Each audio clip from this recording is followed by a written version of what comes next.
life in the middle of nowhere. When Neil Armstrong went to the moon, it wasn't about getting there first.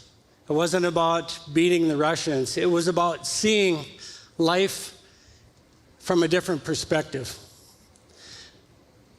As a young boy of 8 years old when this happened, seeing the earth from this perspective really shaped my life. It told me how fortunate, how special, what are the odds that we get to be on this little blue marble? What are the odds? And this little blue marble told me that it's a place we need to take care of.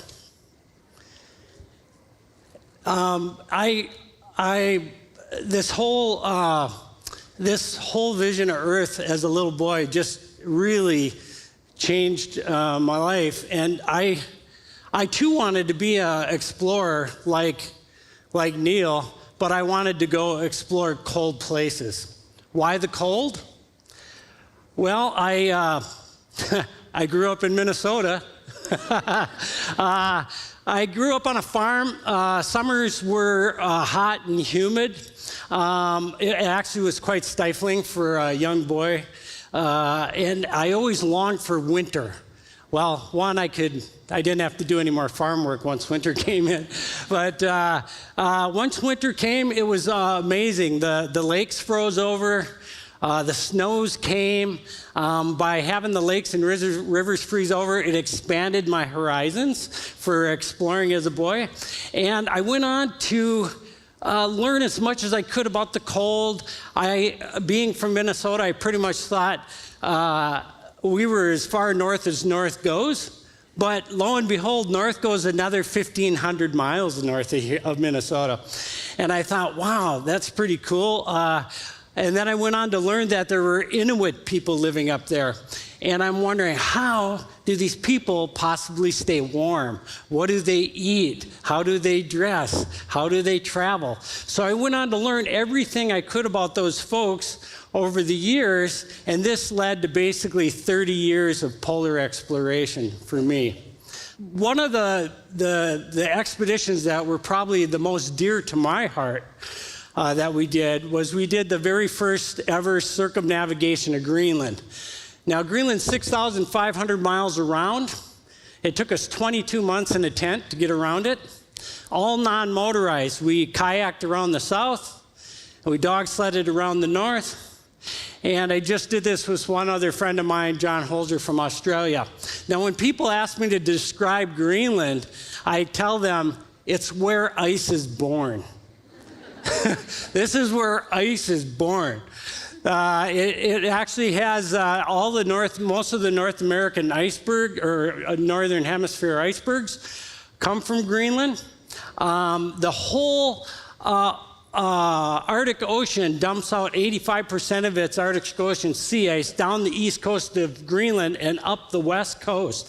So the whole periphery of that island has a blockade of ice around it about 5 miles wide. So it's one of the reasons it's never been circumnavigated. And you can kind of see from the pictures of John here standing on a little ice pan how difficult it would be to get around Greenland.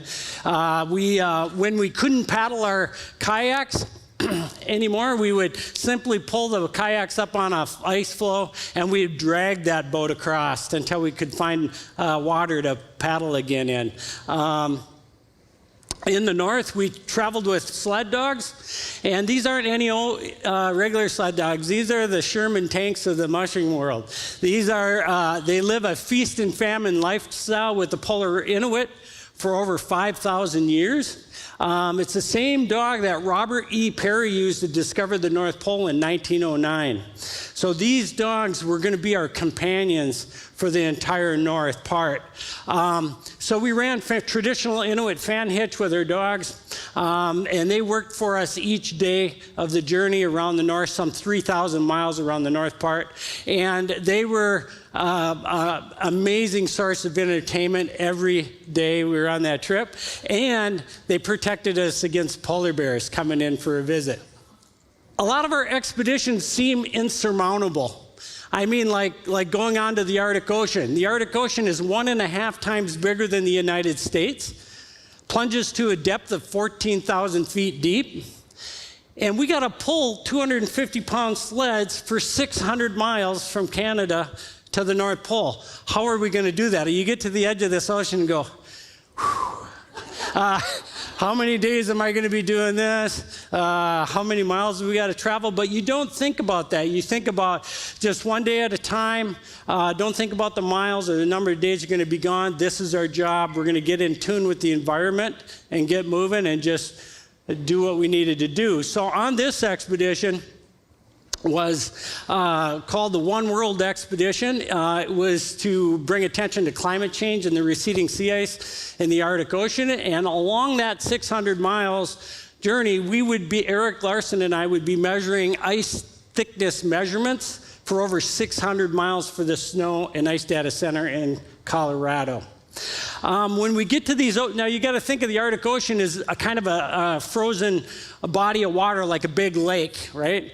And a really big lake. And sometimes we get to these cracks in the ocean called leads, where we either have to jump across or we have to use a little block of ice to move across. Sometimes we had to swim. And we would don dry suits. We'd have our ski outfit on, but we just fit in this big Gumby suit. And Eric and I would do the rock, paper, scissors to see who had to go in the water. And then one of us would do the backstroke across this thin ice, dragging the boats behind us with a rope tied to our foot, and then the other person would just ride on the boats. And then to just spice things up, we had polar bear encounters. We had 5 polar bear attacks on this expedition. I'll tell you about one of them. We're about 3 weeks onto the ice, and I got the sleeping bag pulled up tight against my face, and I'm just shutting my eyes, and I'm dreaming about eating a steak. And all of a sudden, I hear whoosh, and I open up my eyes, and the ceiling of the tent is pushed against my face. And Eric and I both knew it was a polar bear on the tent. It's the only thing it could be. So the only thing we could do, 2 brave polar explorers, was scream. And as soon as we screamed, the tent popped back to its original dimensions. I looked out the door very cautiously, and the bear was just hightailing it across the ice cap. I think he was much more scared than we were. Needless to say, we didn't get any sleep for the next 2 days. With the age of modern-day polar exploration coming to an end, a lot of the geographical and exploration first had already been done. I moved my sights to a more personal journey, a solo winter ascent of Denali in January. Denali is North America's highest peak. It is 20,300 feet approximately, but it's a really gnarly mountain to do it in winter. It blows 60 miles an hour. Sometimes up to 100 miles an hour, minus 50 to minus 70 below zero on the summit. And I'm going to try to tackle this solo. How I'm going to do that is if you're traveling solo, of course, there's no ropes. So the only thing that will keep me attached to the mountain are the crampons on my feet and 2 ice axes. And just moving up very slowly, very methodically, very focused on my footing. At night, at the end of 5 hours of climbing, because that's the only amount of usable light you have in the Arctic winter, I spent 1.5 hours to 2 hours building a snow shelter. So what I'll do is I'll dig 4 feet down, I'll put snow blocks over the top of it, and the incentive for building a snow shelter on Denali in the middle of winter is if you're too tired to build your snow shelter, you're going to be dead by morning.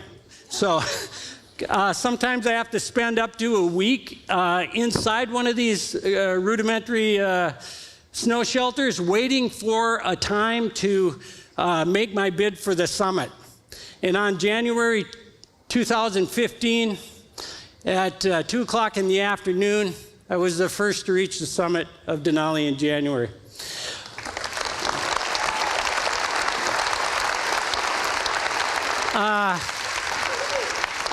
That was my 4th try, my 4th winter, after spending over 100 days over the course of 4 winters trying to get to the summit, but finally made it.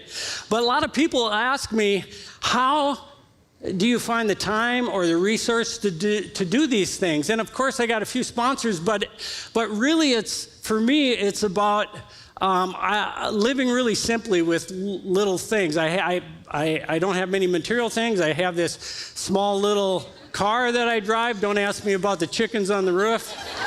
I live in a small cabin in the woods, and I always think small things, small problems, big things, big problems. So that's how I've lived most of my life. But during the journey, during all my expeditions, the things that reminds me the most is just how small, fragile, and special our life is in the middle of nowhere. Thank you so much.